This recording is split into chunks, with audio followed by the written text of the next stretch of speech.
Isang mapagpalang araw o gabi sa inyong mga kaaswang, kung anong oras man kayo nakikinig sa ngayon. Maraming salamat po muli sa walang sawang pagsuporta ng ating channel. Ang kwentong inyong matutunghayan ngayon ay patungkol sa isang dalaga na itago na lang natin sa pangalang Josefa. Bale, bigyan ko lang kayo ng konting context about sa kwento na to. Ang nangyari dito, yung ama nila, kumbaga sa buhay nila mahirap lang sila. Tapos yung ama nila na ospital. Ngayon, isa sa mga nagkaproblema, yung dalaga. Hanggang sa may nakilala sila na matanda, nag-alok na tulungan sila patungkol sa problema nila. Pero nung nalaman ng dalaga na ipagpalit siya sa engkanto ay tumanggi siya. Kapalit ng pera o kayamanan ba. Tapos, ang ganito ang nangyari.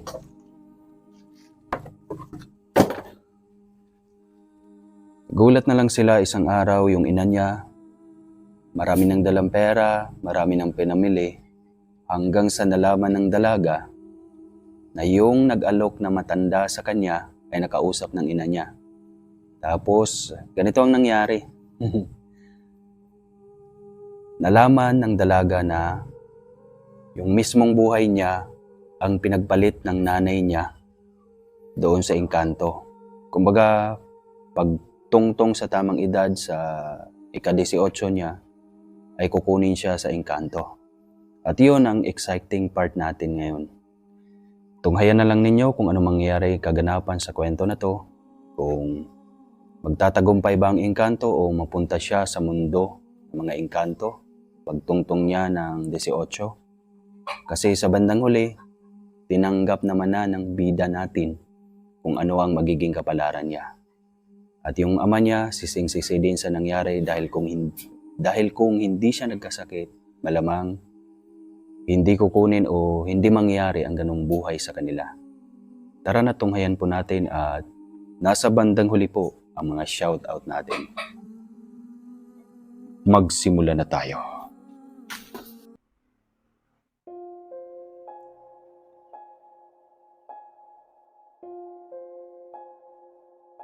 Simple lamang ang buhay na mayroon ng pamilya ni na Ronald.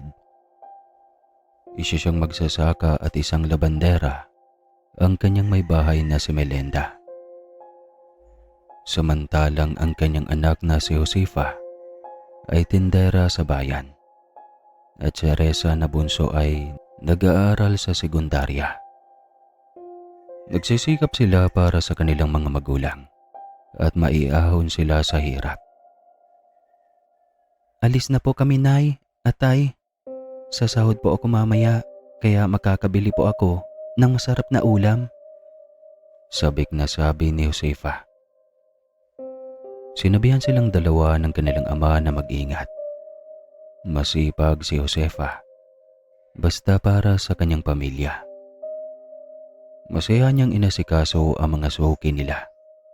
Dumating ang hapon at bigayan ng sahod. Masaya niya iyong tinanggap at nagpasalamat sa kanilang amo. May maibibigay na ako kay nanay na pambili sa mga kailangan namin sa bahay. Masayang bulong ni Josefa sa sarili. Bago umuwi, bumili muna siya ng ulam na lulutuin. Pagka-uwi ng bahay, ibinigay ni Josefa sa ina ang karne ng manok na siyang ulam nila nun. Niluto naman iyon ni Melenda. Masaya nilang pinagsaluhan ang masarap na hapunan. Kinabukasan, nang makauwi ulit si Josefa, nadatnan niya si Risa na umiiyak. Lumapit siya sa kapatid. Risa, nasaan si nanay at tatay? Bakit umiiyak ka? Nag-aalala niyang tanong. Sinabi ni Risa na naisugod sa ospital ang kanilang ama dahil bigla na lamang inatake ito ng sakit ng alta presyon. Hinintay lamang si Josefa ng kanyang kapatid para sabay silang pumunta roon. Nagdesisyon na silang magpunta sa ospital para malaman ang kalagayan ng kanilang ama. Pagkarating nila roon, agad silang nagtungo sa emergency room. Nadatnan nila si Melinda na nakaupo at natulala. "Nay, kumusta si tatay?" Nag-aalalang tanong ni Josefa nang tabihan niya ang ina. Hindi napigilan ng pagtulo ng luha sa kanyang mga mata. Sinabi ni Melinda na kanina pa sa loob ng ER si Ronald at wala pang lumabas na doktor. Naupo si Risa sa tabi niya. Ilang sandali lang, lumabas na ang doktor sa emergency room. Tumayo silang tatlo. Si Josefa ang lumapit sa doktor. "Kumusta na po ang tatay namin, Dok?" tanong niya. Sinabi ng doktor na naparalisa si Ronald, kaya kailangan muna nitong manatili sa ospital para mamonitor ang blood pressure ng ama. Nagpasalamat si Melinda sa sinabing iyon ng doktor. Ang mahirap doon, pribado ang ospital kung saan dinala si Ronald. Kung ililipat nila sa pampublikong ospital, baka hindi nila maasikaso ang Ginoo at mapabayaan lamang ito. "Ang kailangan nating solusyonan ngayon ay kung saan tayo kukuha ng pambayad dito sa ospital, Nay. Susubukan kong bumali sa amo ko, Nay," sabi ni Josefa. Huminga ng malalim si Melinda at naupo. Maging ang kanilang ina ay hindi alam kung saan kukuha ng pera. May utang pa ito sa amo.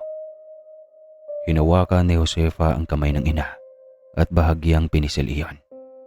"Nay, malalampasan din natin ang problemang ito.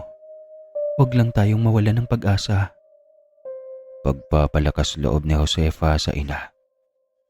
Sinabi rin iyon ni Risa na hihingi ng tulong sa mga kaibigan ng kapatid. Niyakap nila ang kanilang ina na umiiyak na. Humihingi ng tawad si Melinda dahil namumroblema sila sa pera. Sinabi ni Josefa na wala iyon dahil wala namang may gusto sa nangyari. Nagpaalam na siya na umuwi para kumuha ng gamit. Si Risa at Melinda muna ang magbabantay. Maya-maya ay ililipat na sa pribadong silid si Ronald. "Saan kaya ako pwedeng humingi ng tulong?" tanong ni Josefa habang naglalakad patungong sakayan pabalik sa kanila. Nang makauwi sa bahay, nag-impake na siya. Nang matapos, nilakad ulit ni Josefa ang daanan papuntang sakayan. Habang naglalakad, may nakasalubong siyang matandang babae. Natigilan siya nang papunta ito sa kanya. Huminto ang matanda ng ilang metro lamang ang layo nito sa kanya. "Ano pong kailangan ninyo, Lola?" tanong ni Josefa. "Ramdam kong may mabigat kang problema, iha. Matutulungan kita. Puntahan mo ako sa bahay mamaya o bukas at sasabihin ko kung paano masosolusyonan ang problema mo." Sagot ng matanda at sinabi kung saan ito nakatira at saka umalis na. Si Josefa naman ay natigilan at napaisip sa sinabi ng matanda. Umiiling-iling siya at sinabing hindi siya hihiling ng tulong sa iba, lalo kung hindi niya kilala. Nang makarating na siya sa pribadong silid ng ama, wala pa ring malay ang kanyang ama. Naupo si Josefa sa kama at hinawakan ang kamay ng kanyang ama na tulog na tulog. "Tay, gising na kayo. Pupunta pa kayong bukid at titignan ang mga tanim ninyo roon." Naluluhang sabi ni Josefa. Hindi napigilan ng sarili at naiyak siya. Sa ospital na natulog si Josefa dahil kinabukasan, magtatrabaho siya at malapit lamang iyon sa ospital. Kinabukasan nga noon, wala pa ring malay si Ronald pagbalik ni Josefa. Nagpunta siya sa billing section at tinanong kung magkano ang bill nila. Hanggang sa biglang sumagay sa isip niya ang matanda na nag-aalok ng tulong. "Kailangan ko na bang tanggapin ang alok ng matandang babae?" Tanong ni Josefa sa sarili. Huminga siya ng malalim. Pagkapasok niya sa silid, tinanong siya ni Melinda kung magkano na ang bill nila. Maliit lang, Nay. Ako na po ang bahala. Sagot ni Josefa. Tumangaw naman si Melinda. Maliwanag pa noon kaya nagpaalam muna siya na aalis dahil may pupuntahan. Sumakay si Josefa ng jeep patungo sa destinasyon. Nang makarating, nagtanong-tanong siya kung saan nakatira ang matanda. Malapit sa bukid ang bahay nito. Kumatok siya sa pintuang kahoy. Ilang sandali lang, lumabas ang matandang kausap niya kahapon. Pumunta ka nga. Mabuti at pinag-isipan mo ang alok ko, iha.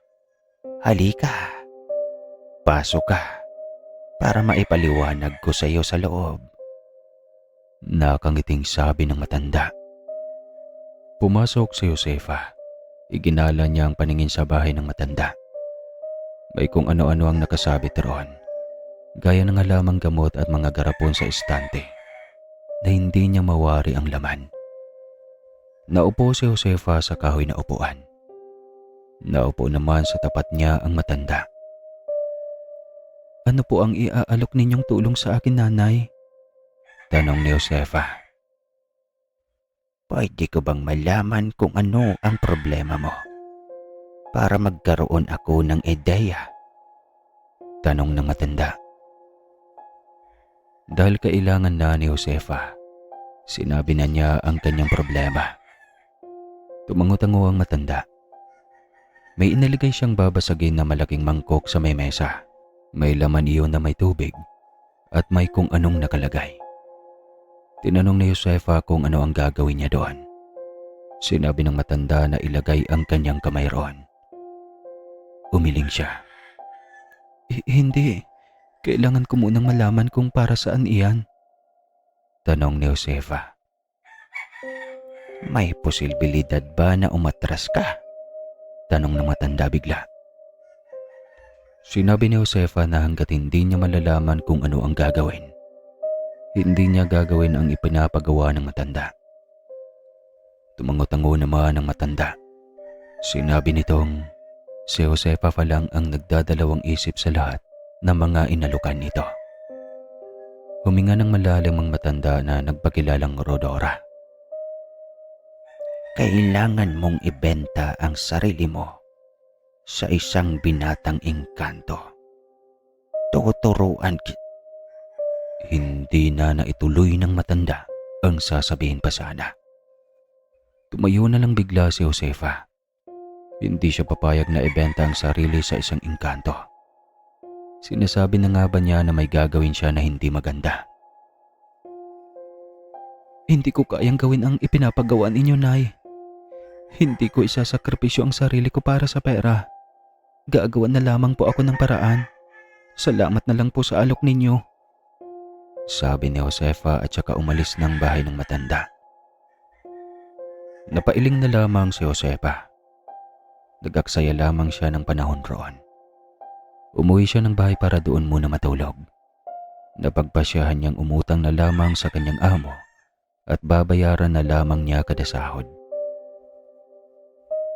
Kinabukasan ng hapon, kinausap ni Josefa ang amo na kailangan niya ng pera dahil na ospital ang kanyang ama. Nagpasalamat siya nang magpautang ang kanyang amo. Pagkarating ni Josefa sa ospital, gising na si Ronald. Tay, mabuti naman po at gising na kayo. Maluhaluhang sabi ni Josefa at saka niya kapang ama. Maging si Risa ay nakipagyakapan. Tinanong din ng kanilang ama kung nasaan si Melinda. Nahihirapan si Ronald na magsalita, pero kahit papano ay naiintindihan naman ng magkapatid ang sinasabi ng lalaki. Nagkibit balikat lamang si Risa. Maaga daw umalis ang kanilang ina kanina at hanggang ngayon ay hindi pa umuwi. Nag-aalala si Risa sa ina. Tay, nakahiram ako sa boss ko ng pera na pangbayad ng bills natin. Masayang pagbabalita ni Josefa. Maging si Risa ay nakahiram sa kanyang mga kaibigan. Nagpasalamat ang kanilang ama at humingi ng pasyensya dahil nagkaproblema pa sila dahil sa nangyari sa kanya. Sinabi naman ni Josefa na ayos lang iyon. Ang mahalaga ay ayos na ito. At dahil wala ang kanilang ina, sila muna ang nag-asikaso kay Ronald. Nagpunta na rin si Josefa sa billing section para mag-partial payment at saka naman nagpunta sa nurse station para sabihin na gising na ang kanilang ama. Nag-aalala na ako kay nanay. Nasaan na kaya siya? Bakit hindi pa siya bumabalik? Nag-aalalang tanong ni Josefa kay Risa. Sinabi din ni Risa na baka mamaya ang balik nun. Gumawa lamang ito ng paraan para sa kanilang ama, para maghanap ng dagdag pambayad. Sinabi ng doktor na pwede nang mag-discharge bukas si Ronald. Mabuti na lang dahil hindi na madadagdagan pa ang bayarin nila. Nung sumapit ang gabi, nagising si Josefa dahil sa pagbukas ng pinto. Ang kanyang ina ang pumasok. Lumapit siya rito. Nay, saan kayo nagpunta? Bakit ngayon lang kayo? Nagtatakang tanong ni Josefa. Sinabi ni Melinda na may nakuhanan pa siya ng pera pandagdag sa bayarin. Sinabi rin ni Josefa na konti na lang ang babayaran dahil nakagawa sila ng paraan ni Risa para sa partial payment. Nagalit naman ang kanilang ina. Sana daw hinintay ito para hindi na sila nag-abala pa sa pambayad. Nay, ayos lang po yun. Ang mahalaga, konti na lang ang babayaran natin. Saan po kayo ba umutang? Tanong ni Josefa. Nagtaka siya dahil ayaw sabihin ng ina kung paano ito nakakuha ng pera. Hindi na lamang umimik si Josefa at nagpaalam na matutulog na dahil may trabaho siya bukas. Mag-half day lamang siya para makatulong sa pagpapalabas kay Ronald. Nagpaalam si Melinda na babayaran na ang natitirang utang. Na mga sandaling iyon ay nagtataka si Josefa sa ikinikilos ng kanilang ina. Kinabukasan, pagkasapit ng tanghali, nagpaalam na si Josefa na half day lamang siya dahil ilalabas na ang kanyang ama. Masaya naman ang amo niya na maayos na ang kondisyon ng kanilang ama. Maraming salamat din po, ma'am, sa perang ipinapahiram ninyo. Huwag kayong mag-alala. Gagawin ko ang lahat para mapagbuti ko ang trabaho ko. Nakangiting sabi ni Josefa. Pagkarating sa ospital, naroon na rin si Risa at kasalukuyan na silang nag-iimpake. Tumulong na rin si Josefa. Nang matapos, lumabas na sila at pumara na ng sasakyan para magpahatid sa bahay. Nang makahiga ang kanilang ama sa kwarto, nagpaalam si Melinda na pupunta muna ng talipapa para bumili ng ulam. Nagulat na lamang si Josefa dahil pagbalik ng kanilang ina, napakarami ng pinamili nito. Nay, mukhang malaki ata ang nautang ninyo. Ang dami ninyong pinamili. Komento ni Josefa. Nainis si Melinda dahil napakarami daw niyang tanong. Hindi ba siya nagpapasalamat dahil may pera ito? Humingi na lamang ng paumanhin si Josefa at sinabing gusto lamang niyang malaman. Huwag mo nang tanongin ni Josefa. Ang mahalaga, nailabas na ang tatay ninyo. May pambili na tayo ng kanyang mga gamot at pagkain.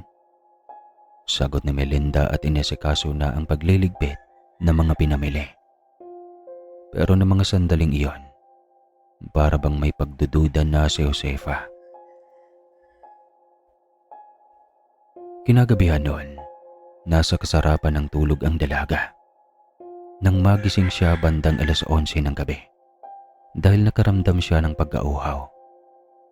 Pupunta na sana siya sa kusina pero napatago siya sa gilid nang makita ang ina na may inilalagay na pagkain sa plato. Para saan naman yun?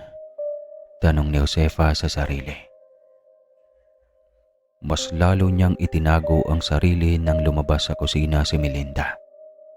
Hinintay na muna niyang makalabas ang ina bago siya sumunod.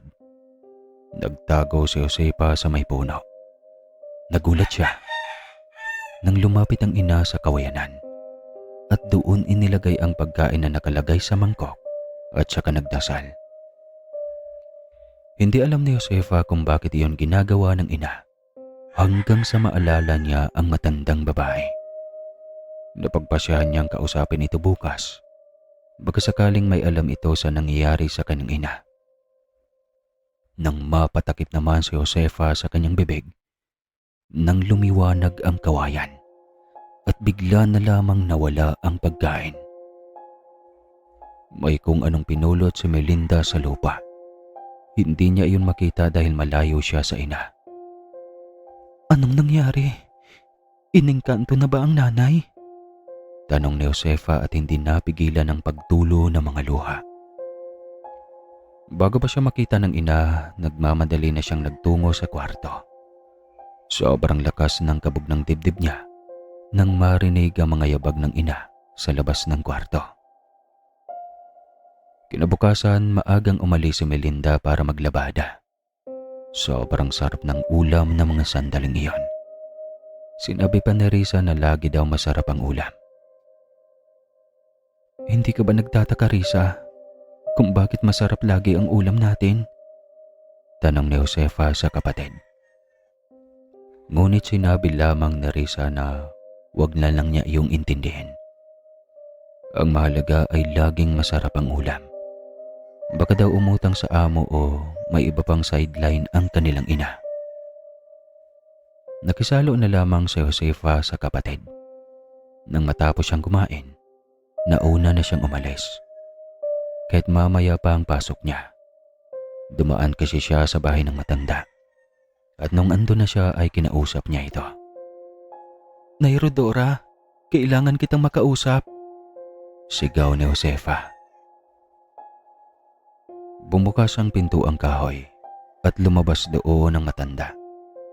Tinanong ni Rodora kung ano ang kailangan niya. Sabihin niyo po sa akin, nagpunta ba rito si nanay? Humingi ba siya ng tulong sa inyo? Tanong ni Josefa. Tinitigan lamang siya ni Rodora bago huminga ng malalim. Pinapasok siya sa loob para doon sila mag-usap. Pagkapasok, naupo si Josefa. Tinanong naman ni Rodora kung ano ang itsura ng kanyang ina. At nang mailarawan, tumango ang matanda. Hindi ko alam na nanay mo siya. Nakita ko siya sa daan na tuliro habang ako'y pauwi galing palengke at tinanong kung ano ang problema niya. Pagkukwento ng matandang Rodora. Tinulungan niyo siya at inalok na iaalay ang sarili sa isang engkanto? Tanong ni Josefa. Tumangaw si Rodora pero hindi nito kailangang ialay ang sarili dahil may asawa na ito. Ang kailangan lang gawin ni Melinda ay mag-aalay ng pagkain sa kawayanan na malapit sa kanila kasabay ng dasal na ibinigay ng matanda sa kanyang ina. Silang dalawa na lamang ng engkanto ang mag-usap kung ano ang hihingi ng kapalit. Bibigyan siya ng engkanto ng ginto na pwede niyang maipalit sa pera at ibibigay niya sa akin ang para sa akin. Sagot ni Rodora. At ano namang kapalit noon? Tanong ni Josefa. Iyon ang hindi daw alam ni Nanay Rodora. Maraming pwedeng hingi na kapalit ang engkanto, kaya mas mainam na tanungin niya ang kanyang ina. Hanggang sa may maisip si Josefa. Hindi kaya ako ang ginawang kapalit? O baka ang kapatid ko? Tanungin na lamang daw niya ang kanyang ina. Nakaramdam ng galit si Josefa sa ina dahil hindi nito iniisip ang ginagawa. Nagpaalam na siya sa matanda at dumiretso na sa kanyang trabaho. Nang gabing iyon, hindi muna natulog si Josefa. Lalo at wala siyang pasok noon kinabukasan. Pagsapit ng alas 11 ng gabi, naramdaman niya ang paglabas ni Melinda. Nang matiyak na nakalabas na ang ina, lumabas si Josefa sa kwarto at pumasok sa silid ng ina. Mabuti na lamang at mahimbing ang tulog ng kanyang ama. Kinalkal niya ang mga lagayan ng gamit. Tiyak na narito ang pera o ginto na itinatago ni nanay na ibinibigay ng engkanto. Bulong naman ni Josefa sa sarili. Hanggang sa may makapasya sa dulo na isang sobre. Kinuha niya iyon at binuksan. Libo-libong pera at may ginto pa. Nang may marinig si Josefa na mga yabag, kaagad siyang nagtago sa likod ng aparador. Narinig niya ang pagpasok ng kanyang ina. Ronald, masusolusyonan na natin ang problema natin sa pera. Dahil ibibigay lahat ng engkanto ang kailangan natin. Pero ang kapalit nito ay ang ating anak. Sabi ni Melinda kasabay ng pag-iyak. Naiyak si Josefa sa sinabing iyon ng ina. Siya ang kapalit ng ginto na nakukuha nito sa engkanto. Narinig pa niya na kung makakatuluyan niya ang engkanto, hindi na siya maghihirap. Hindi niya akalain na magagawa yun ng kanyang ina. Pasimpleng lumabas ng silid si Josefa nang matiyak na natutulog na si Melinda. Bumalik siya sa kanilang silid. Bakit mo nagawa sa akin, tunay? Tanong ni Josefa sa sarili bago ipinikit ang mga mata. Pagkagising kinabukasan, tuwang-tuwa na naman si Risa. Punong-puno ng masasarap na pagkain ng mesa. Maging si Ronald na naka-wheelchair ay nagtataka kung saan kinuha ni Melinda ang pera na pinambili ng pagkain. Nagalit ito at sinabing wala ng maraming tanong. Bakit nga ba, Nay, ang dami ninyong pera nito mga nakaraang araw? Saan niyo ba talaga kinuha? Tanong ni Josefa habang magkasalubong ang kilay. May bago akong sideline kay Ma'am Tessa at malaki ang kita ko. Magpasalamat na lang kayo dahil may mga biyayang dumarating. Paliwanag ni Melinda. Nagiya na ang ginang na kumain na sila. Gusto mang parangkahin ni Josefa ang ina. Hindi niya magawa. Dahil tiyak na magkakagulo silang lahat, lalo na't hindi pa tuluyang magaling ang ama. Naupo na lamang si Josefa at kumain na ng almusal. Nang matapos, tinulungan ni Josefa ang ina sa gawaing bahay. Nay, bakit ninyo ako binenta sa isang engkanto? Walang paligoy-ligoy na tanong ni Josefa habang naghuhugas siya ng plato dahil hindi na niya mapigil ang sarili. Ang kanyang ina naman ay nagwawalis. Natigilan si Melinda sa sinabi niyang iyon. Kung ano-ano daw ang sinasabi niya. Nay, nakita kitang pumunta sa kawayanan sa labas ng bahay at nag-alay ng pagkain doon. May nakita akong engkanto na lumabas roon. Nay, ako ba ang kapalit para magkaroon kayo ng ginto galing sa engkanto? Tanong ni Josefa kasabay ng pagtulo ng luha sa mga mata. Nabitawan ni Melinda ang hawak na walis tambo. Tinanong naman siya ng kanyang ina kung kailan pa niya iyon nalaman. Sinabi naman ni Josefa na nung isang araw pa niya iyon nalaman. Napaupo si Melinda sa silya at umiyak. Nagawa lamang daw niya iyon dahil tuliro na kung saan maghahanap ng pera pambayad ang bayarin nila sa ospital. May nakasalubong akong matanda at tinalukan ako ng tulong, anak. Nang tanungin ng engkanto kung ano ang maialay ko sa kanya, hindi na ako nakapag-isip-isip noon. Ikaw ang ginawa kong alay, anak. Patawarin mo sana ako. Sagot ni Melinda. Gustong-gusto na raw nitong sabihin sa kanya, pero natatakot si Melinda sa magiging reaksyon niya. Nagkukunwaring galit ang ina kapag tinatanong kung saan kinuha ang pera para pagtakpan ang guilty na nararamdaman niya. Tiyak na itatakwil si Melinda kapag nalaman ni Ronald at ni Risa ang ginawa nito. Pero mali pa rin, Nay, dahil ibinenta niyo ako at kukunin ako ng engkanto, Nay. Ipupunta nila ako sa kanilang kaharian. Malungkot na tugon ni Josefa. Sinabi rin ni Josefa na inalokan siya nito ni Nanay Rodora na ibenta ang sarili sa engkanto, pero tumanggi siya dahil mahal niya ang sarili at hindi niya gagawin iyon. Muli, humingi ng tawad si Melinda. Kailangan nila ng maintenance ng kanyang ama. Napaupo na lamang si Josefa. Halo-halo ang emosyon na nararamdaman niya na mga sandaling iyon. Kailan ako pwedeng kunin ng engkanto? Tanong ni Josefa. Kapag sumapit daw siya ng ika-18 taong gulang. Wala na silang magagawa dahil nangyari na ang nangyari. Hiniling ni Josefa sa ina na huwag nang kukuha ng alinman sa ibibigay ng engkanto. Pero hindi daw iyon pwede. Kailangan dire-diretso para masiguradong tutuparin ng Melinda ang kasunduan. Lumipas ang mga araw at ganun pa rin ang ginagawa ni Melinda, kaya nakaipon ang ginang ng pera. Mas mabuting inegosyo na natin, Tunay, para mas kumita kayo, sabi ni Josefa. Tinanong ni Melinda na hindi na ba masama ang loob niya rito. Sinabi naman ni Josefa na walang mangyayari kung magagalit pa siya sa ina. Nangyari na ang dapat na mangyari. Ang kailangan nilang gawin ay gamitin sa tama ang pera. Mas mabuting malaman na rin ni Nanay at Teresa kung saan mo nakukuha ang pera, Nay. Suwestyo naman ni Josefa. Sumang-ayon naman sa Melinda.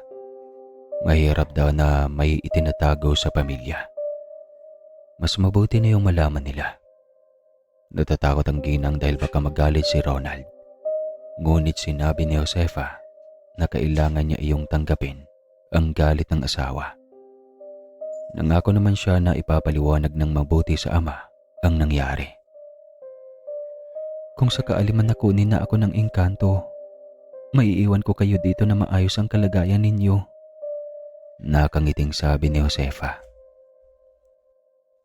Niyakap siya ng ina at nagpasalamat dahil sa kabila ng ginawa nito, pinatawad pa rin si Melinda. Sinabi naman ni Josefa na ito pa rin ang kanyang ina, ang nagpalaki at nag-alaga sa kanya mula pagkabata.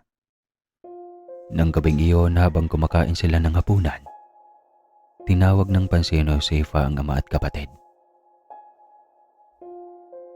Nay at Teresa, may sasabihin po si Nanay sa inyo. Panimula ni Josefa. Tinanong ni Ronald kung ano ang sasabihin nila. Kahit papano ay maayos na ang kalagayan ng kanyang ama. Nakakapagsalita na ito, kahit papano dahil kompleto ang gamot na iniinom. Masaya si Josefa sa nagiging improvement ng ama. Tinignan niya ang ina para ito ang magsabi. Huminga ng malalim si Melinda at nagsimula ng sabihin sa dalawa ang totoo. Napatingin sa kanya si Risa.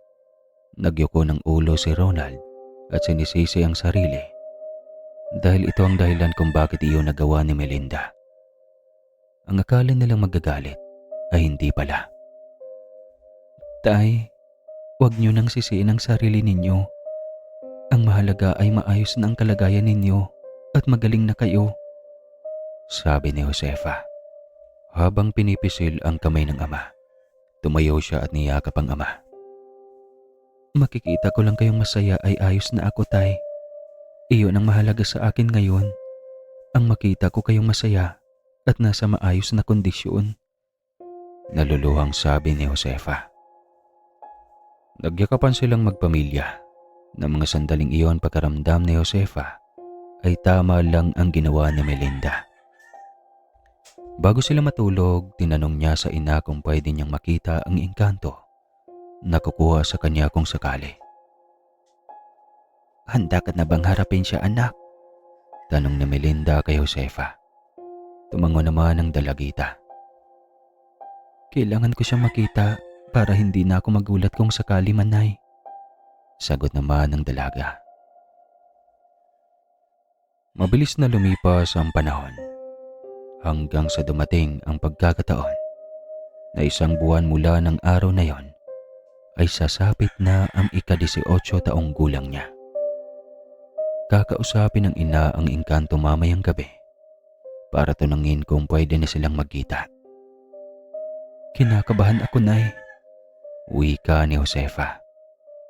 Huwag kang kakabahan, anak, dahil mabait ang engkanto. Lagi niyang sinasabi na gusto kanyang makita. Nang gabing iyon, ay nag-alay ulit si Melinda. Hindi na nahintay ni Josefa ang ina dahil nakatulog na siya dahil sa antok.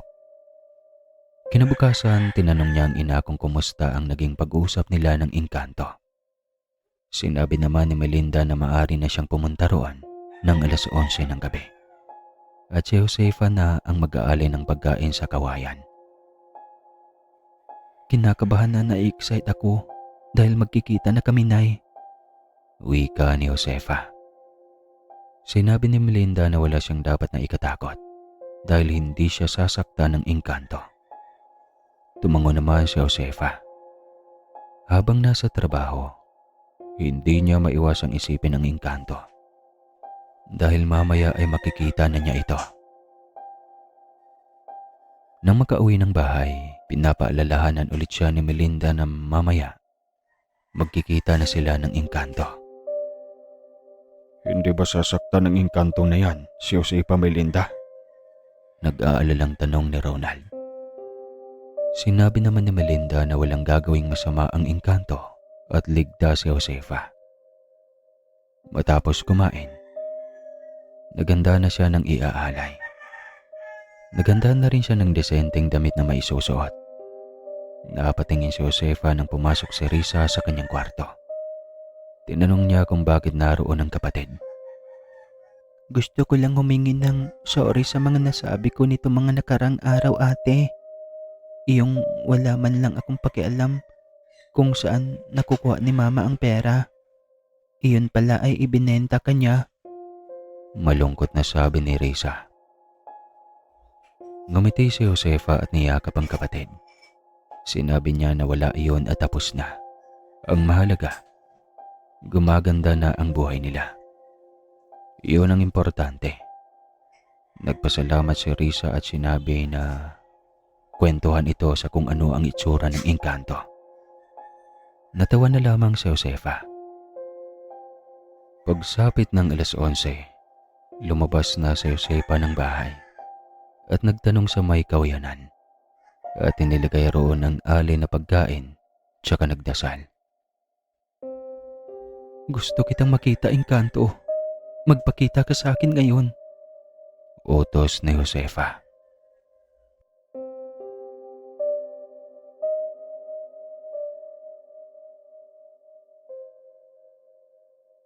Ilang sandali lang, may lumabas na liwanag sa kawayan. Napatingin roon si Josefa. Ilang sandali lang, may lumabas na isang nilalang doon. Mahaba ang kanyang puting buhok. Napakaputi ng kanyang kutis nang walang bahid ng anumang peklat. Dinaig ba ang kutis ng isang artista? Pagkatingin ni Josefa sa mga mata nito, kulay asul iyon, na para bang may lahing banyaga. Napakatangkad nito na sa tingin niya ay nasa 6 na talampakan. Ikaw ang engkanto na bumili sa akin? Tanong ni Josefa. Tumango ang engkanto.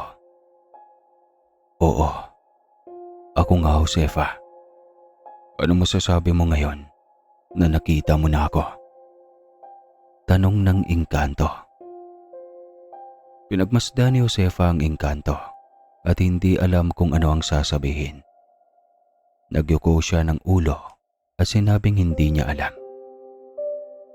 Bigyan muna siya ng pagkakataon na makapag-isip. Sumang-ayon naman ang engkanto. Maraming salamat. Napakabait mo. Anong pangalan mo? Tanong ni Josefa. Lando ang aking pangalan, Josefa. Masaya ako na nakita kita. Napakaganda mo pala. Puno ng paghanga na sabi ni Lando. Ngumiti si Josefa at nagpaalam na sa engkanto. Nang makauwi, nahiga siya sa papag habang iniisip ang susunod na gagawin na nakita na niya si Lando. Natulog na lamang si Josefa at bukas na lamang niya sasabihin sa ina ang gagawin. Kinabukasan nang magising siya, nakahanda na ang almusal nila. Hindi na rin siya nagtatrabaho noon dahil inasikaso na nila ang bagong negosyo sa bayan. Unti-unti na rin silang nakakabayad ng utang. Anak, kumusta ang pagkikita ninyo ni Lando? Anong masasabi mo sa kanya? Tanong ni Melinda. Hindi ko pa alam sa ngayon, Nay. Sa ngayon ay kailangan ko muna siyang makilala. Sagot ni Josefa. Pumayag ang kanyang pamilya at tama ang naging desisyon niya. Kung ano daw ang desisyon niya, yun ang masusunod. Nang gabing iyon pagka-uwi ni Josefa, nagluto siya ng iaalay sa engkanto.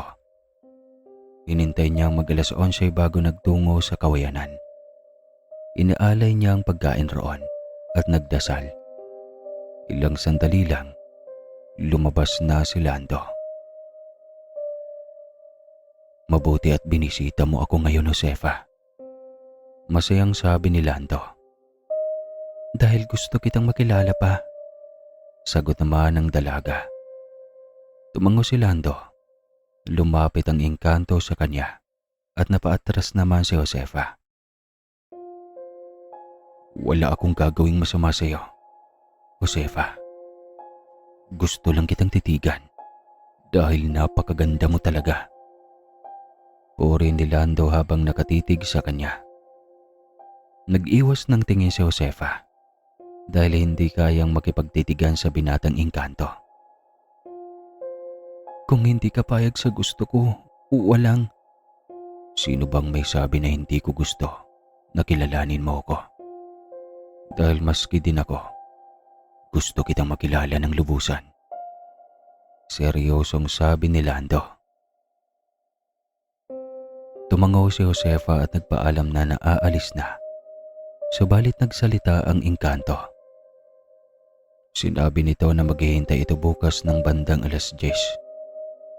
Sumang-ayon lamang si Josefa at umalis na. Kaagad siyang nahiga at napatitig sa kesame. Ibilis ng tibok ng kanyang puso ng mga sandaling iyon. Hindi dapat ako nagpapadala sa mga sinasabi ni Lando. Baka sinasabi lamang niya iyon para maging malapit kami sa isa't isa. Sabi ni Josefa sa sarili habang nakatitig sa kesame. Isang gabi noon, nagluluto si Josefa ng pagkain.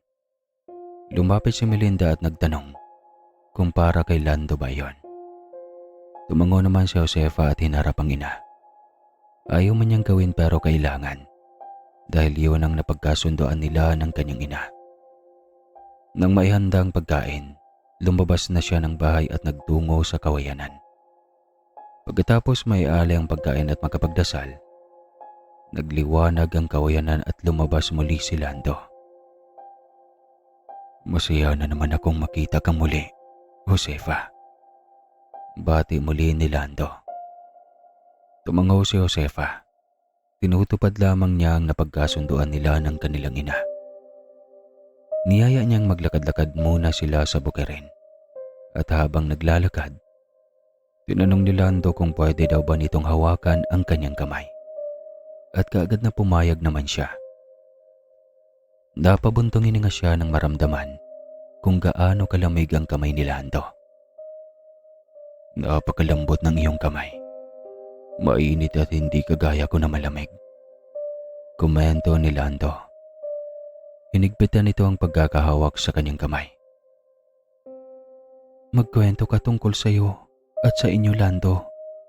Gusto kong malaman ang inyong lahi. Wika ni Josefa. Kaagad na sumang-ayon si Lando. May kung anong mahika ang ginawa ng engkanto para magkaroon ng kahoy na mauupuan nila. Namangha siya roon. Akmang uupo na siya nang hawak nito ang kamay niya para alalayan siya. Hindi niya akalain na maginoo pala si Lando. Nagpasalamat siya rito. Nagsimula nang magkwento ang engkanto pagkaupo niya. Anak ako ng hari ng aming lahi, Josefa. Namatay ang aking ina nang minsang salakayin kami ng mga kaaway. Ako ang susunod na magiging hari. Wala akong natitipo na babae sa aming lahi. Gusto kong magmahal ng mortal. Dahil iba sila kung magmahal. Pagsasalaysay ni Lando. At nakipag-ugnayan siya sa isang mortal. Nahanapan siya ng babae na magiging asawa niya. At iyon ay si Nanay Rodora. Kaya nang sabi ng matanda na may ginang na hihingi ng tulong sa kanila, hiningi niya ang isa sa mga anak nitong babae. At ikaw ang ibinigay na kapalit sa akin.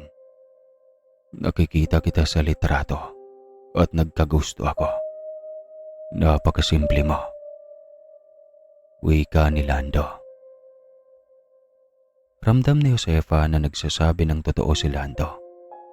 Tumingin sa kanya ang engkanto. Nag-iwas siya ng tingin.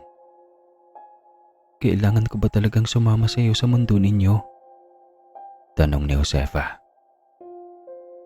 Ikaw pa rin ang magpapasya kung gusto mong sumama sa akin o hindi. Ayaw kong pilitin ng isang tao na sumama sa akin kung ayaw niya. Sagot ni Lando. Kung ganoon daw pala, bakit tinulungan nito ang kanyang ina? Gayong pwede palang tumanggi na sumama kay Lando. Naawa daw ang engkanto kay Melinda. Kita at ramdam nito ang labis na pangangailangan at pagmamahal sa pamilya. Kaya ibinigay nito ang gusto. Parang may kung anong humaplo sa puso ni Josefa na mga sandaling iyon. Napakabuti mo, Lando. Maraming salamat sa pagtulong mo sa amin. Tatanawin kong utang na loob to sa'yo. Ginawa ko yun dahil gusto ko. Wala kang dapat na ikatanaw ng utang ng loob. Sagot ni Lando. Nanatili sila roon ng ilang minuto hanggang sa tumayo si Lando at iabot ang kamay sa kanya. Sinabihan siya na kailangan na niyang umuwi dahil gumagabi na. Ihatid siya ng binatang engkanto, ilang metro lang ang layo sa kanilang bahay.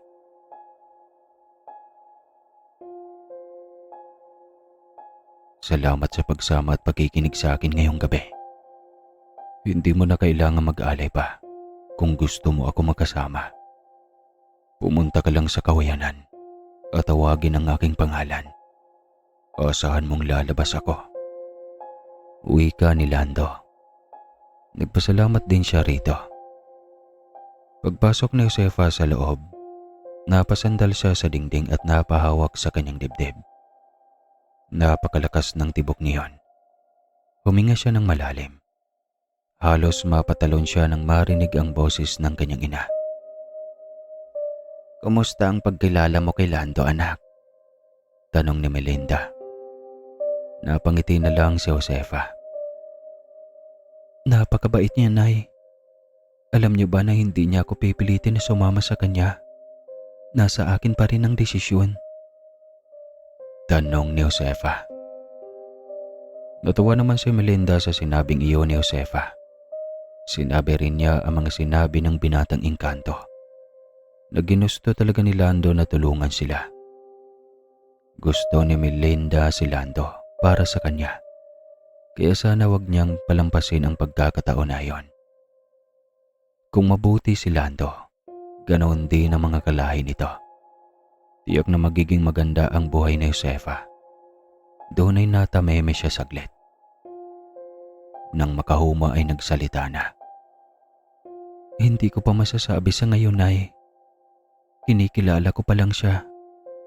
Alam niyo naman na mahal ko kayo at nahihirapan akong mamili. Tugon ni Josefa. Tumango naman si Melinda. Nasa kanya pa rin ang desisyon. Kung ano man ang magiging desisyon niya, yun ang masusunod. Dahil maski din naman sila ay gustong manatili siya roon, pero napakabuti ni Lando para tanggihan ito. Nagpaalam na si Josefa na matutulog na. Nang gabing iyon ay nahihirapan siyang makatulog. Lumipas ang mga araw at mas lalong nakilala ni Josefa si Lando. Kung gaano ito kabuting engkanto. Hanggang sa sumapit na nga ang kanyang kaarawan. Nagsalo-salo silang mag-anak sa kanyang handa. Hanggang sa lumipas ang mga oras, sumapit na ang 11:11 ng gabi. Nagtungo siya sa kawayanan at tinawag ang pangalan ni Lando. Ilang sandali lang, lumabas ang binatang engkanto. Maligayang kaarawan, Josefa. Hiling ko na marami pang kaarawan ang dumating sa iyo. Bati ni Lando. Maraming salamat, Lando. Ngayon, gusto kong makita ang iyong kaharian kung ayos lang sa iyo. Paghingi ng permiso ni Josefa sa engkanto. Tumango si Lando at hinawakan ang kanyang kamay. Ilang sandali lang, nagliwanag sa gitna ng bahagi ng kawayanan. Hanggang sa magkaroon iyon ng lagusan, pumasok sila sa loob. Hindi mapigilang mamangha ni Josefa nang makita ang inaapakan nila na purong tanso. May mga alitaptap sa gilid na nagbibigay ng tanglaw sa kanila. Nang makalabas na sila ng lagusan, mas lalo siyang namangha sa ganda ng kanilang lugar. May mga kakaibang halaman sa paligid na napakaraming bunga. Marami rin mga bulaklak na kay tataas at kay lalaki.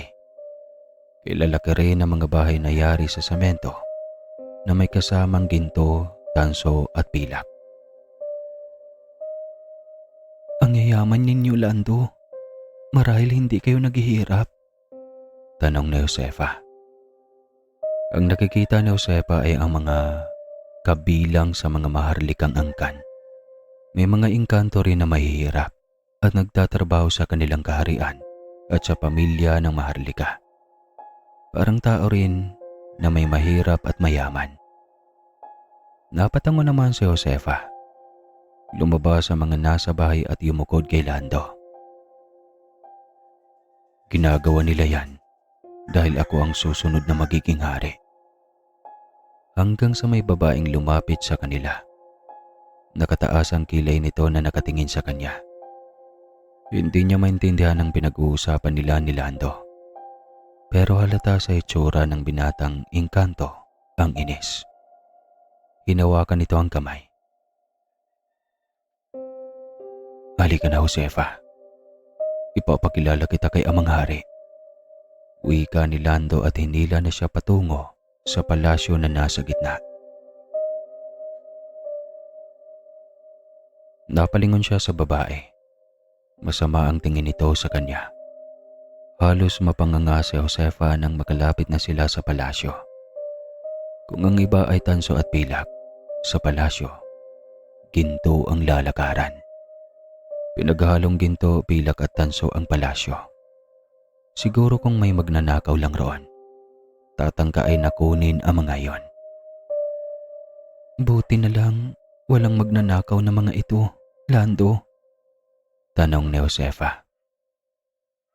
Pag ninakaw, hahatulan ng kamatayan. Ang mga engkanto ay disiplinado. Tinuruan na wag angkinin ang hindi sa kanila. Nang matapat na sila sa pinto, kusang bumukas iyon. Halos masilaw si Josefa sa liwanag na nagmula sa loob ng palasyo.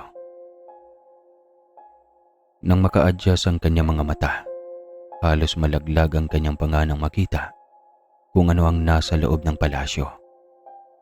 Makikinang na ginto, pilak at tanso ang mga gamit. Mula sa higpader at sa itaas ay puro ginto. Ang mga ilaw ay gawa sa diamante. Tama nga ang kanyang ina na hindi na siya maghihirap pa. Yumuko ang mga taga-silbi kay Lando. Gusto mo bang makilala ang amang hari? Oo naman. Isang karangalan ang makilala ang hari ng mga engkanto. Sagot naman ni Josefa. Iginiya siya ng binatang engkanto sa dulong palasyo kung saan may malaking pintuan roon.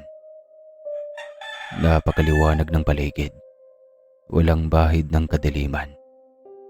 May kung anong pinindot roon si Lando at kusa yung bumukas.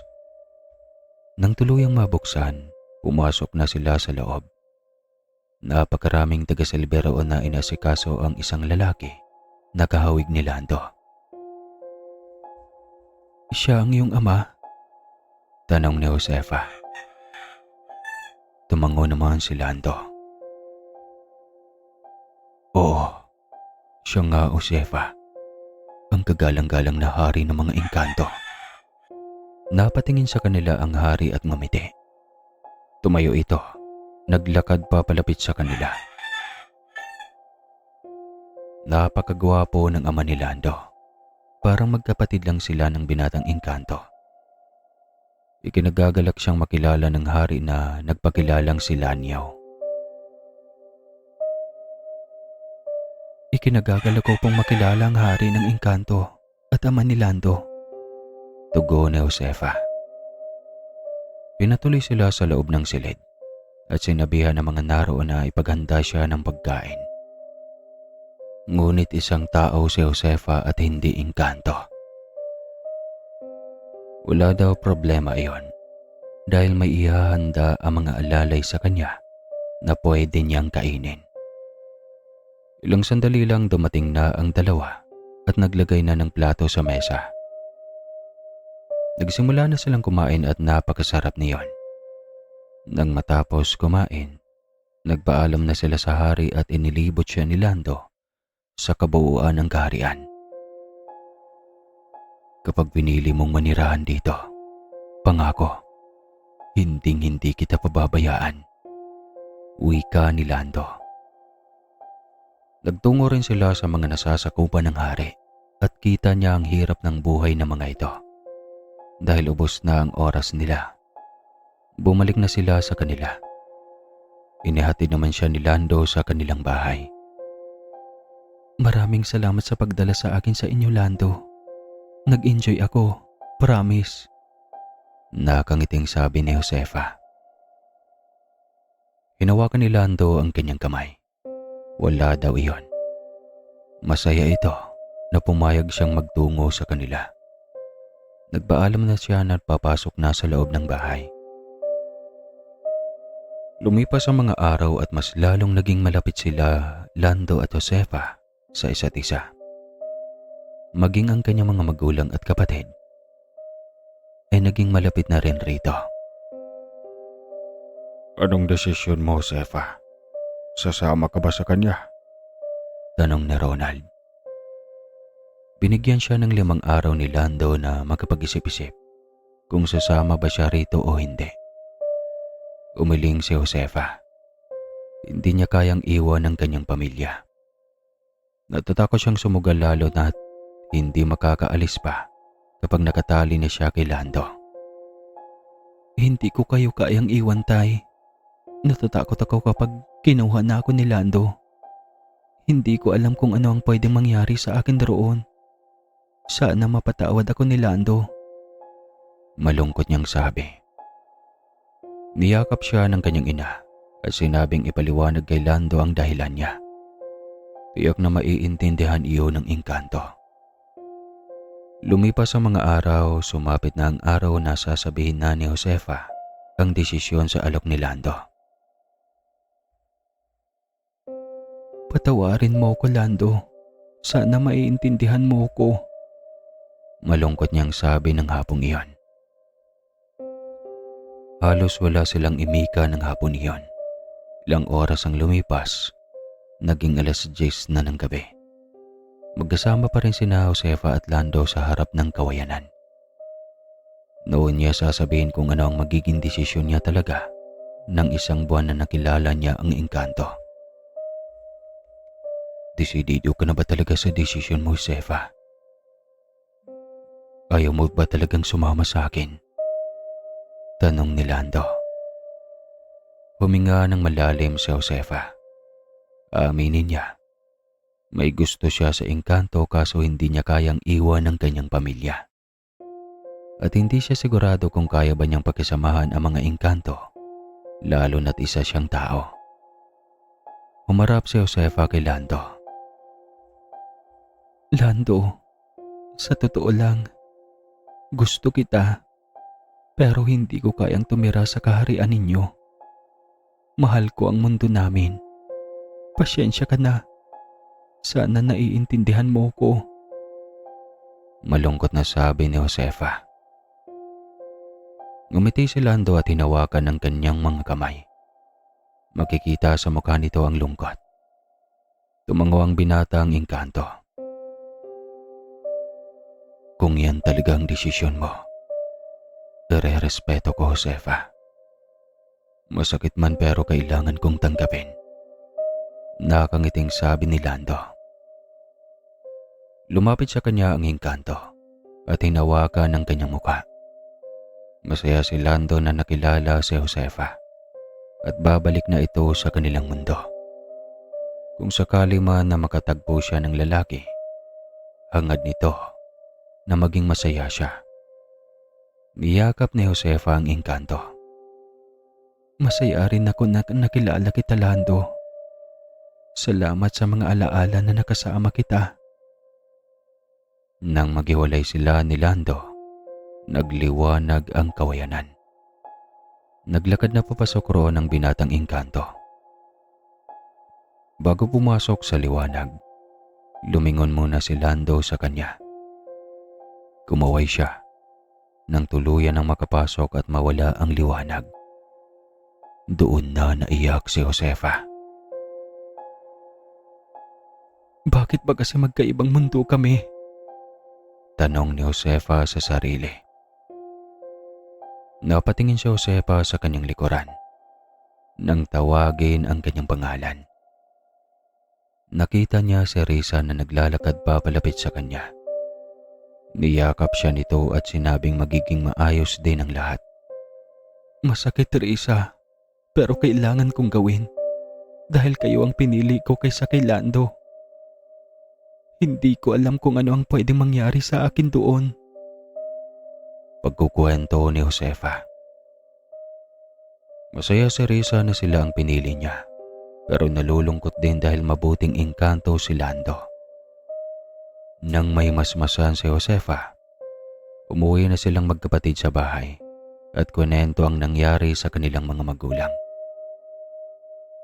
Maging ang mga ito ay nalulungkot din dahil hindi na nila makikita pa si Lando. Nakakalungkot po talaga, Nay at Tay. Pero ganun talaga eh. May mga bagay na hindi para sa akin. Makakalimutan ko rin naman po siya. Mag-focus ka na lang sa negosyo natin, anak. Pasasaan ba at makakalimutan mo rin siya? Pagpapalakas loob ni Ronald sa kanya. Tumangaw na lamang si Josefa. Doon muna niya ibubuhos ang atensyon habang kinakalimutan si Lando. Naging abala siya sa mga sumunod na araw sa pag-asikaso sa kanilang negosyo. Ang negosyo nila ay bigasan na may grocery store sa gilid. Dahil natigil na ang pagbibigay sa kanila ng ginto, kailangan nilang magsika para makakuha ng pera. Hanggang sa isang araw, may naging customer si Josefa na lalaki. Magkano ba isang kabang bigas, miss? Tanong ng lalaki. Napatitig si Josefa sa lalaki.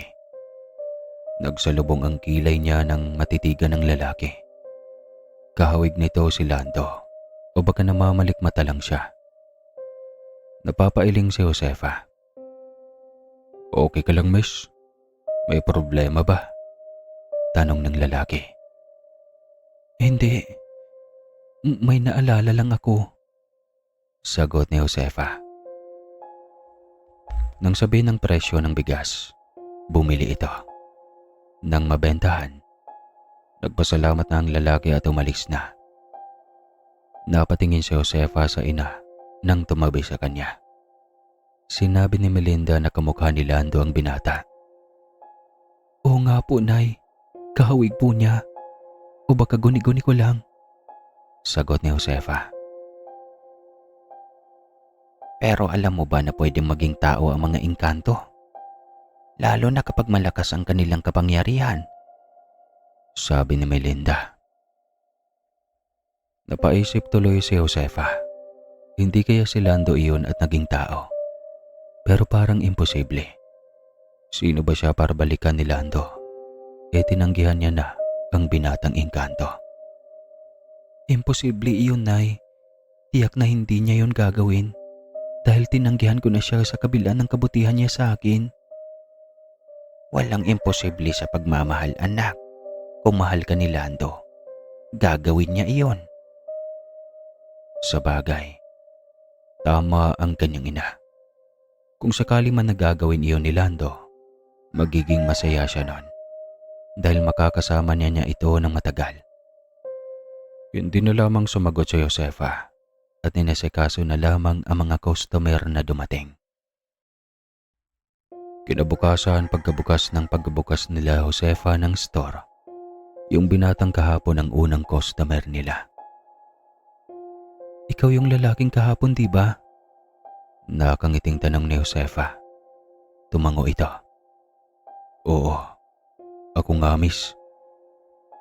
Mag-grocery kasi ako dito sa inyo ngayon. Nakangiting sabi ng lalaki. Tinanong ni Josefa kung ano ang pangalan ng lalaki. Nagpakilala itong si Larry.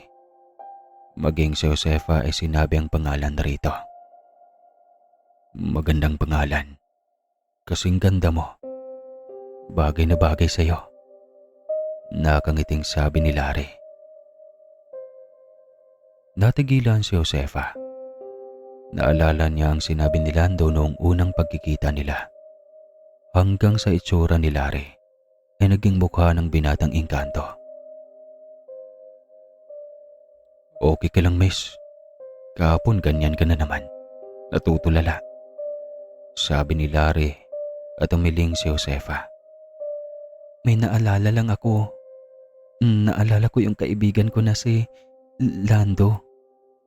Sagot ng dalaga. Ngumiti lamang si Larry. Pinapasok na niya ang lalaki sa loob ng grocery at binigyan ng basket. Nagpaalam na siya na mag-asikaso na sa store. Nang matapos, pinuntahan ni Josefa si Larry sa loob para kamustahin ito. Sabi nga nila, maging maayos ang pagkikisama sa mga customer para bumalik ito. Larry, nasaan ka?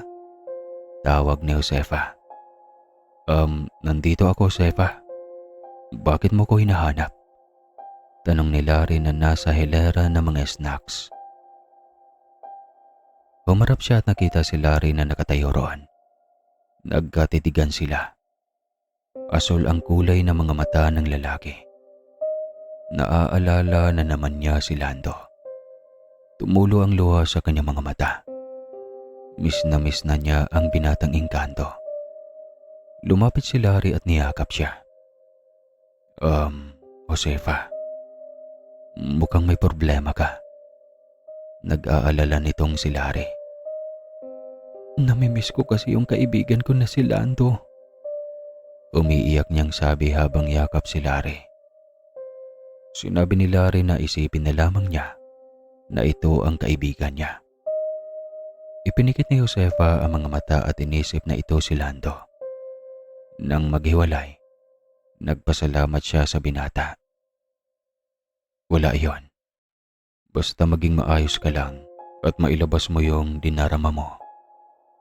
Sagot ni Larry na nakangiti.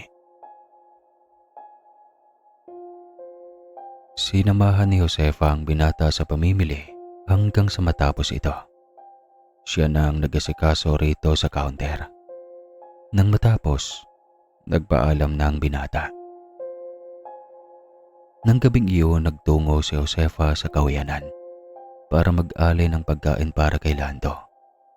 Hindi na niya kasi mapigilan ang pagkamis dito. Ginawa niya iyon baka sakaling kunin ito iyon. Lando, namimiss na kita. Tama nga ang sabi nila, nasa huli ang pagsisisi.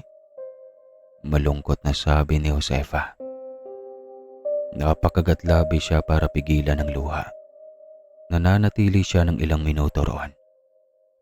Baka sakaling magpakita si Lando at kunin ang inialay niyang pagkain dito.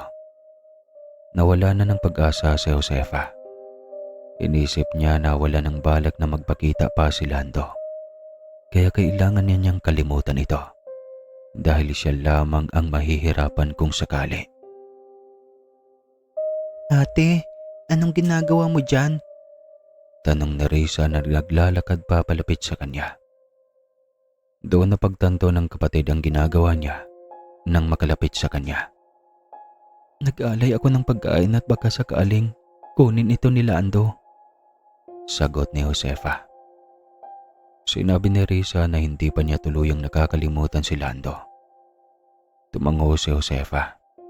Pinayuhan siya ng mas batang kapatid na mag-move on na. Dahil tiyak na hindi na yun babalik pa dahil tinanggihan na niya. Tumango siya at sinabi sa kapatid na iyon na nga ang gagawin niya. Kailangan na niyang buksan ang puso para sa iba. Lumipas sa mga araw at pilit na tinatanggal ni Josefa sa isip si Lando. Kasalukuyan siyang nag-ayos ng paninda sa labas ng lapitan siya ni Larry. Mukhang abala ka ngayon, Josefa, sabi ni Larry. Napatingin siya sa binata at ngumiti at saka ito binati. Magandang araw. Kailangan ay para sa pamilya at para sa kinabukasan, sagot ni Josefa. Sinabi niya na kailangan niyang maging abala para makalimutan ang kaibigan. Tinanong siya ni Larry kung mahal ba niya ang kaibigan dahil naramdam niya na mahal niya iyon. Natigilan si Josefa at tumango. Oo, mahal ko siya. Kaso, ang pagkakamali ko, itinaboy ko siya. Inilayo ko siya sa sarili ko, sagot ni Josefa. Hinawakan ni Larry ang kanyang kamay. Pwede bang sabihin mo o ikwento sa akin ang lahat? Mapagkakatiwalaan mo ako, Josefa. Mas magandang magkwento ka sa hindi ka kilala. Nakakangiting sabi ni Larry. Tama nga naman ang binata. Tumango siya. Niyaya siya ni Larry na kumain sa labas mamaya para doon sila mag-usap. Pumayag naman si Josefa. Kaya nang nakasara na sila ng tindahan, nagpaalam na siya sa ina na may pupuntahan siya. Mag-iingat ka ha. Huwag kang magpapagabi masyado, payo ni Melinda. Tumango naman si Josefa at sinabing uuwi siya bago mag-alas 10 ng gabi. Dumiretso siya sa tagpuan nila ni Larry. Nang makarating roon, nandoon na ang binata. Nagtungo sila sa isang kainan at nag-order. Habang naghihintay ng order, sinabihan siya ni Larry na pwede na siyang magsimulang magkwento. Huminga ng malalim si Josefa bago sinimulan.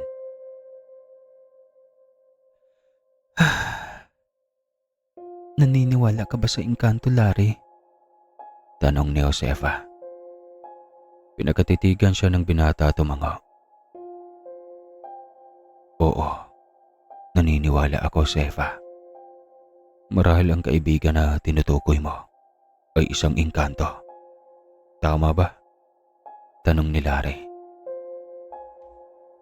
Tumango si Josefa. Pahapyaw niya lang ikwento kung paano nakilala si Lando. Na mga sandaling iyon, magaan ang loob niya kay Larry. Naikwento ang mga iyon at hindi niya alam kung bakit. Sinabi niya ang dahilan kung bakit hindi siya pwedeng sumama kay Lando. Dahil engkanto ito at mas pinili niya na manatili sa kanilang mundo. Yun nga lang, labis siyang nagsisisi dahil hinahanap-hanap niya ang engkanto. Alam mo ba na pwedeng maging tao ang isang engkanto? Bakit hindi ka nakiusap na gawin niya iyon? Tanong ni Larry. Hindi ko na naisip na ipagawa iyon sa kanya. At saka ngayon ko lang alam. Sagot ni Josefa. Napatangaw si Larry at tinanong siya kung ano ang plano niya. Sinabi naman ni Josefa na kailangan niyang kalimutan si Lando dahil mukhang hindi na siya babalikan pa. Paano kung sasabihin ko na gusto kita, Josefa? Bibigyan mo ba ako ng pagkakataon na ligawan ka? Tanong ni Larry. Ngumiti si Josefa at tumango. Walang dahilan para hindi niya tanggapin ang alok nito dahil mabuting tao naman si Larry. Nang dumating na ang pagkain nila ay kumain na sila. Habang kumakain ay nagkukwentuhan sila at nagtatawanan. Nang matapos ng kumain, inihatid siya ni Larry sa kanila. Nag-arkila ang binata ng tricycle. Maraming salamat sa pagkain, Larry. Nabusog ako. Maraming salamat din sa pakikinig. Sabi ni Josefa. Maging ang binata ay masaya na nakasama siya. Nagpaalam na siya rito. Akmang papasok na siya nang sulyapan niya si Larry.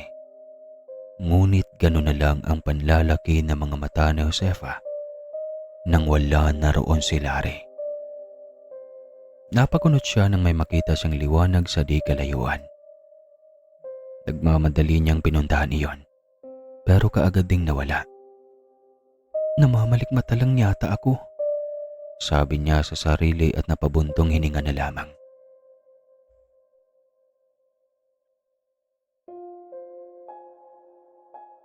Kinabukasan, habang nagtitinda si Josefa, may lalaking dumating at may ibinigay sa kanya na bulaklak. Tinanong niya kung para kanino yon. Ang sabi ng lalaki, may liham daw sa bulaklak. Nagpasalamat siya rito at tinignan ang loob ng bulaklak. Kinuha niya ang nakatuping papel roon. Galing kay Larry ang liham. Nasa liham na paborito niya ang rosas, pero wala siyang nabanggit sa binata tungkol roon. Paano niya nalaman na rosas ang paborito kong bulaklak? Tanong ni Josefa sa sarili habang inaamoy ang bulaklak. Naalala niya na nasabi niya kay Lando na paborito niya ang rosas. Napapatanong siya sa sarili dahil naalala niya ang engkanto dahil kay Larry. Sumunod na kinabukasan muli, bumisita ang binata sa kanyang pwesto at tinanong kung nagustuhan niya ang bulaklak. Nagustuhan ko pero paano mo nalaman na rosas ang paborito kong bulaklak, Larry? Wala naman akong nabanggit sa iyo, di ba? Nagdududang tanong ni Josefa. Nakatitig lamang si Larry sa kanya. Tinanong ni Josefa ang binata kung siya ba si Lando. Dahil marami silang pagkakatulad ng engkanto. Noong niyakap niyang binata sa loob ng store noon, pakiramdam niya, kasama niya si Lando. Sabihin mo sa akin, Larry, ikaw ba si Lando? Ikaw ba ang engkanto? Tanong ni Josefa. Lumapit si Lando at hinawakan ang pisngi ni Josefa. Ako nga ito si Lando, Josefa. Hiniling ko sa aking ama na isang hari na sana maging tao ako dahil gusto kitang makasama. Emosyonal na sabi ni Lando, kasabay ng pagtulo ng luha sa kanyang mga mata. Hinawakan ng lalaki ang kanyang muka. Tinanong niya kung may kapalit ba ang hinihiling nito. Ngunit ang sabi ni Lando ay wag na niya yung isipin. Dahil ang importante ay magkasama na sila. Saan ka nakatira ngayon? Noong isang araw, bigla ka na lang nawala at may nakita akong liwanag. Tanong ni Josefa. May kakayahan si Lando na maglaho kahit na tao ito. Umuwi ito sa kanila noon para bisitahin ang lolong may sakit. Ngunit, bakit hindi sinabi ni Lando na ito ang engkanto? Dahil gusto ko makatiyak kung may nararamdaman ka sa akin. Dahil kung sakaling wala, babalik ako sa amin. Pero dahil mahal mo ako, mananatili ako rito sa inyo. Tugon ni Lando. Kunento ni Josefa ang ginawang pag-alay niya ng pagkain sa kawayanan. Hindi iyon nakita ni Lando dahil tao na ito ng mga sandaling iyon. Nangungupahan sa isang apartment ang binatang engkanto, di kalayuan sa kanyang tindahan. Tiyak na matutuwa si nanay kapag nalaman na ikaw si Lando. Matutuwa naman sina tatay at Teresa kapag nakita ka. Masayang sabi ni Josefa. Maging ang binata ay masaya dahil makikita niya ang mga ito. Napalingon si Josefa nang marinig ang boses ni Melinda na nakatayo di kalayuan. Lumapit ang ginang at tinawakan ng kamay niya at inilayo kay Lando. Sinabi na lumayo ang lalaki sa kanya. Nay, siya po si Lando na nagkatawang tao na ngayon para makasama ako. Masiglang sabi ni Josefa. Napatitig ang ginang kay Larry. Kaya pala kahawig nito si Lando ay ito pala ang engkanto. Niyakap ni Melinda ang binata at sinabing masaya ito na naroon na si Lando. Sinabi naman ng binata na mahal nito si Josefa. Kaya piniling maging tao para makasama ito. Pero babalik ka ba sa pagiging engkanto? Tanong ni Josefa kay Lando. Natigilan ang binatang engkanto at hindi alam ang isasagot. Sinabi na lamang nito na wag muna nila iyong pag-usapan. Ang mahalaga lang daw ay yung ngayon. At ng mga sandaling iyon naman ay pagkaramdam ni Josefa. May itinatago si Lando. Lumipas ang mga araw at mas naging malapit silang Josefa at Lando hanggang sa tuluyan ng maging sila. Masaya siya dahil wala nang hadlang ang kanilang pagsasama. Lumipas muli ang mga araw at linggo na. Naging maayos ang samahan nila Josefa at Lando. Mas lalo nilang nakilala ang isa't isa. Hanggang sa isang araw, napansin ni Josefa na nag-iiba ang kutis ni Lando. Namumula iyon. May sakit ka ba, Lando? Bakit parang namumutla ka at parang may dugo-dugo? Nag-aalalang tanong ni Josefa habang tinutulungan siya ng lalaki na mag-ayos ng mga paninda. Wala ito, Josefa. Huwag mo kong alalahanin. Natural lang na ganito ang kulay ng aking balat, lalo at matagal akong tao. Sagot ni Lando. Tumango na lamang si Josefa at itinuloy ang ginagawa. Natapos ang maghapon na maayos ang benta ng kanilang tindahan. Nang gabing iyon, nananatili muna si Josefa sa tinutuluyan ni Lando. Dahil tao na ang engkanto, pwede na itong kumain ng pagkain ng tao. Si Josefa ang nagluto ng gabing iyon. Nagluto ako ng sopas, Lando. Tiyak na magugustuhan mo ito. Masayang sabi ni Josefa habang inahalo ang merienda. Napakunot-no siya nang wala siyang nakuhang sagot.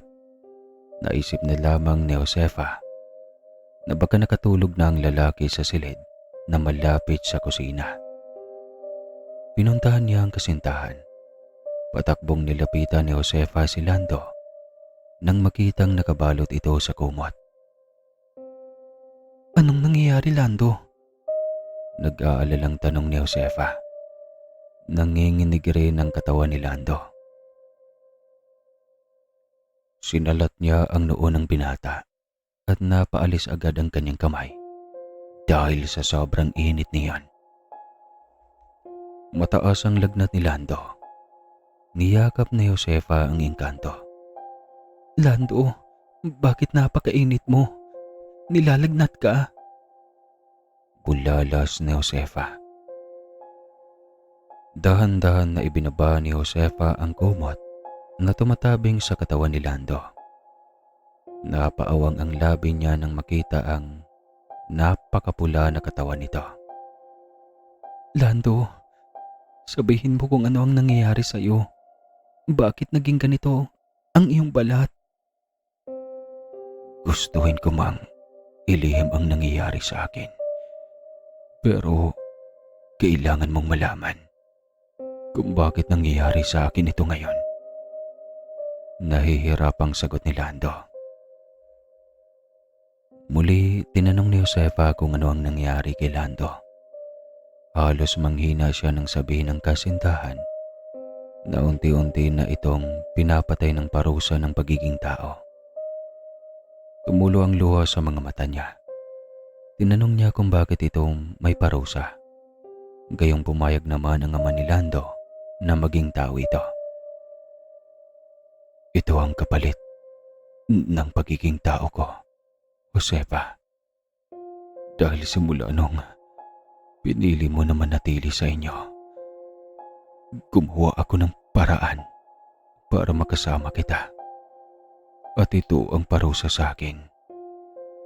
Tinanggap ko ang parusa dahil gusto kitang makasama. Paliwanag ni Lando. At doon na tuluyang naiyak si Josefa. Hindi lubos akalain na ganun pala ang sakripisyo ng binata para lamang makasama siya.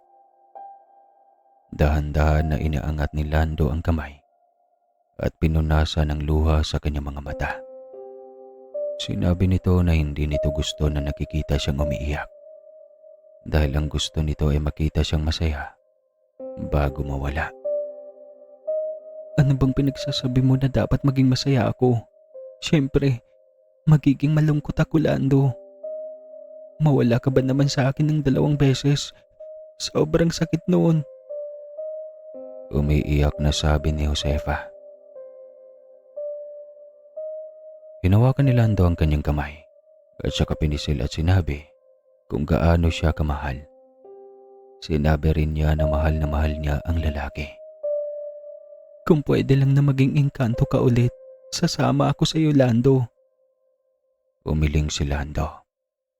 Hindi na pwedeng maging engkanto siya dahil pinili na nitong maging tao. Masaya na si Lando dahil kahit sa maikling panahon ay nakasama siya nito. Sa huling pagkakataon, hinalika ni Josefa si Lando at ipinaramdam rito kung gaano niya kamahal ang lalaking engkanto. Kainin mo yung niluto kong sopas para kahit papaano magkalaman ng tiyan mo at mainitan. Lumabas ng kwarto si Josefa at naglagay ng sopa sa mangkok, tsaka bumalik sa kwarto. Tinulungan niya si Lando na makakain. Nagpaalam siya sa kasintahan na lalabas para maghanap ng halamang gamot na makakatulong na mawala ang init ng kanyang katawan. Nang matiyak na maayos na ang pagkakahiga ni Lando, lumabas na si Josefa at nagtanong sa mga kapitbahay ng halamang gamot para sa lagnat. Nay, may halamang gamot ba kayo para sa pagpapababa ng lagnat? Tanong ni Josefa sa matandang babae na nakasalubong niya. Tumango ang matanda at sinabing sumunod siya rito. Pumasok sila sa bakuran na puno ng mga halaman. Lumapit ang matanda sa banaba. Kumuha ng ilang dahon at ibinigay iyon sa kanya. Ipakulo mo yan at ipainom sa kanya na parang tsaa, sabi ng matanda. Nagpasalamat si Josefa at bumalik sa apartment. Mabuti na lang at may mga kapitbahay roon. Pagkarating roon, ipinakulo na ni Josefa ang dahon. Nang matapos, inilagay niya iyon sa tasa at nagtungo sa silid ni Lando. Lando, inumin mo ito para bumaba ang lagnat mo at makasama pa kita ng matagal. Nagmulat ng mga mata si Lando. Tinulungan niya itong makabangon. Ininom nito yon at muling natulog. Kinabukasan, nagpaalam si Josefa na hindi siya makakapunta sa store dahil may sakit si Lando. Inalagaan niya ang kasintahan at pinainom ng katas ng banaba. Umupa naman kahit papano ang lagnat ni Lando. Pero makaraan ng ilang araw, mas lalong namutla ang balat nito at bumalik sa dating taas ang lagnat. Marahil, ito na ang katapusan ko, Josefa. Kailangan na natin iyong tanggapin. Wika ni Lando. Naiyak si Josefa at niyakap ang kasintahan. Hindi kaya na mawala ang lalaking minamahal. Ngunit wala na siyang magagawa dahil iyon na ang nakatakda para rito. Paalam, Josefa. Maraming salamat dahil mamamatay akong masaya at mamamatay ako na ikaw ang huli kong makakasama. Nakangiting sabi ni Lando. Hinalikan naman niya sa noo ang binata. Masakit man pero kailangan niyang tanggapin na hanggang doon na lamang si Lando. Hinaplos niya ang pisngi nito at pinakatitigan ng buong pagsuyo at pagmamahal. Hindi rin kita makakalimutan, Lando. Isa ka sa pinakamagandang nangyari sa buhay ko. Mahal na mahal kita. Sana kayanin ko ang bukas na wala ka na sa tabi ko. Malungkot na sabi ni Josefa. Hinawakan ni Lando ang kanyang kamay at hinalikan ang tuktok niyon. Makakaya mo yan. Ikaw pa, matibay at malakas ka. Pasensya na, Josefa. Pero, kailangan ko nang magpahinga.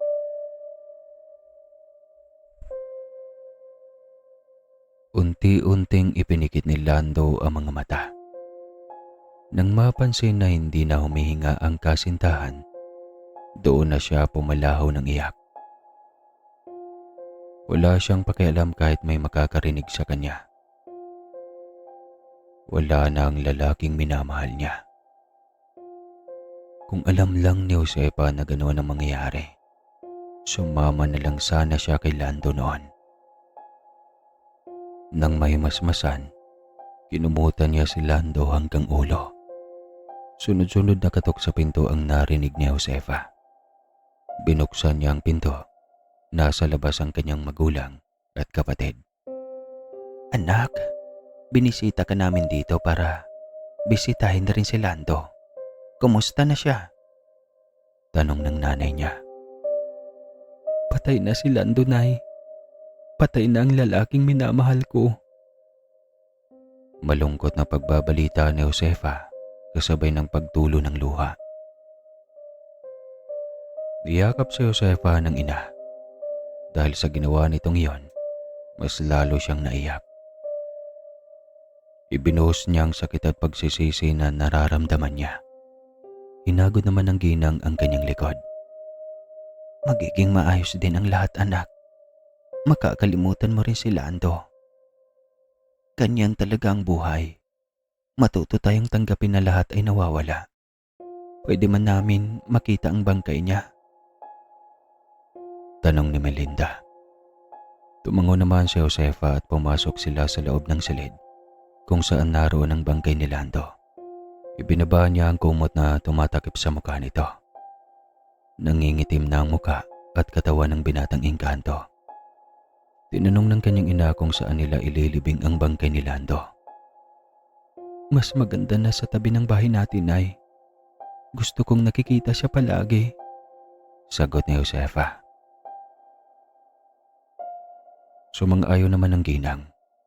Nang akmang kukunin na nila ang bangkay kinagabihan, nagulat na lamang sila dahil may 3 engkanto ang nakapasok sa apartment. Kukunin na namin ang bangkay ni Lando. Kailangan siyang mailibing sa mundo namin. Dahil kahit tao na siya, isa pa rin siyang engkanto. sabi ng isang lalaki. Kahit ayaw man ni Josefa, wala siyang magagawa dahil yon ang tradisyon ng mga engkanto at kailangan nilang igalang iyon. Kung ano pang gagawin sa kanila ng mga ito kung hindi siya papayag. Kung yun ang kailangan, wala pong magiging problema. Ibibigay namin sa inyo ang kanyang bangkay, sagot ni Josefa. Tumango ang lalaking engkanto, tsaka tinignan ang kasamang babaeng engkanto. Ikinumpas nito ang kamay at sa isang iglap lamang ay may hawak na itong puting plastik. Lumapit ito sa kanya at ibinigay iyon sa kanya. Tinanong niya kung anong laman iyon. Mga gamit yan ni Lando na nasa aming kaharian. Sinabi niya na bago magtungo rito na kapag namatay siya, ibigay yan sa iyo bilang alaala niya sa iyo, sagot ng lalaking engkanto. Tinanggap ni Josefa iyon at nagpasalamat. Lumapit naman ang dalawang lalaking engkanto at binuhat si Lando hanggang sa isang iglap lamang nawala na kaagad sila. Nang tuluyan ng mga ito ay nawala, doon na ulit naiyak si Josefa habang hawak ang mga gamit ni Lando na ibinigay sa kanya. Niyakap na lamang siya ng kanyang mga magulang at kapatid. Ilang araw din ang lumipas na wala na sa sarili si Josefa. Nagkukulong lamang ang dalaga sa kwarto. Binibigyan na lamang ito ng pagkain doon at pinapayuhan na huwag magmumukmok sa kwarto dahil tapos na ang lahat at sarili lang niya ang kawawa kung sakali. At hanggang sa isang tanghali noon, hindi na napagilan ng kanyang nanay. Lumapit ito kay Josefa. Pagkalapag niya ng pagkain sa mesa sa loob ng kwarto. Anak, tulungan mo naman ang sarili mo. Bumangon ka ulit at tignan ang ganda ng mundo. Hindi lang natatapos sa pagkamatay ni Lando ang buhay mo. Nandito pa kami ng tatay mo at kapatid. Isipin mo naman kami, anak. Nag-aalala na kami sa iyo. Naiiyak na sabi ni Melinda. Maging ang ginang ay naaawa sa kalagayan niya. Tumingin si Josefa sa ina at napagtanto ang mga bagay-bagay. Niyakap niya ito ng mahigpit at humingi ng tawad. Patawad na kung naging mahina ako. Siguro tama na talaga ang pagmumukmok ko dito sa kwarto. Kailangan ko nang kalimutan si Lando. Kailangan kong bumangon para sa inyo. Buo ang loob na sabi ni Josefa. Sinabi naman ni Melinda na tama lamang ang desisyon niya. Bumangon si Josefa at sabay silang lumabas ng kanyang ina. Niyakap siya ng kanyang kapatid at ama nang makita siyang lumabas. Natutuwa dahil napagtanto na mahalaga ang buhay. Nang tanghaling iyon, sabay-sabay na silang nananghalian. Magtitinda po ako bukas, Nay. Okay lang ba? Tanong ni Josefa habang sila ay kasalukuyang kumakain ng tanghalian. Sumang-ayon naman ang kanyang ina dahil maganda na lalabas siya para makalanghap ng sariwang hangin at makakausap ng mga tao. Nang hapong iyon, gumaan ang kanyang pagkaramdam dahil nakalabas siya ng bahay. Lumipas ang mga araw ay unti-unting nakabalik sa dati si Josefa. Unti-unti na rin niyang natanggap na wala na si Lando. Hanggang sa isang araw, may nakilala siyang lalaki na isang negosyante. Mabait at responsable. Naging nakapalagayan sila ng loob ni Josefa. Hanggang sa magkagusto siya rito. Isang araw, sinorpresa siya ni Peter. Dinala siya ng binata sa isang kainan na kilala sa kanilang bayan. Maraming salamat sa regalo na to, Peter. Ang ganda ng bulaklak. Puno ng paghahanga na sabi ni Josefa. Salamat naman at nagustuhan mo, Josefa. Sagot ng binata. Humarap siya sa binata at ngumiti rito. Sinabi niya na matagal na itong nanliligaw sa kanya, kaya iyon na ang tamang panahon para sagutin niya ito. Nagtatatalo naman sa tuwa si Peter at niyakap siya dahil magkakaroon na siya ng sakit sa ulo. Di, joke lang. Nagpasalamat ang binata dahil sinagot na niya ito. Maraming salamat. Ako na ata ang pinakamasayang lalaki, Josefa. Masaya ako dahil nakalimutan mo na ng tuluyan si Lando. Sinabi naman ni Josefa na ito ang dahilan kung bakit nakalimutan na niya ng tuluyan si Lando. Umalis silang dalawa roon na masaya at pinag-uusapan ang mga balak nila sa hinaharap.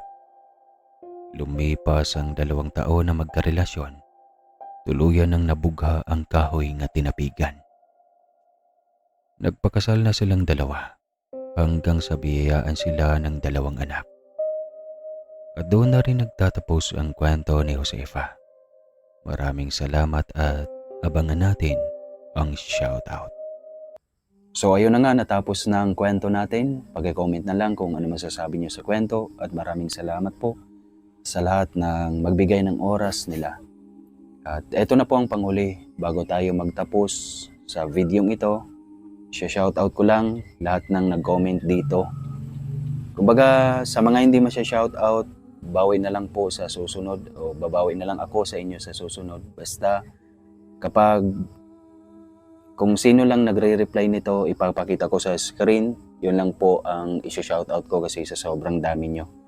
Sisimulan po natin kay shoutout kay Ma'am Jobeline Gastonis ng Gendolman, Bohol. Then shoutout kay Annalyn. Shoutout din kay Mylene Orji.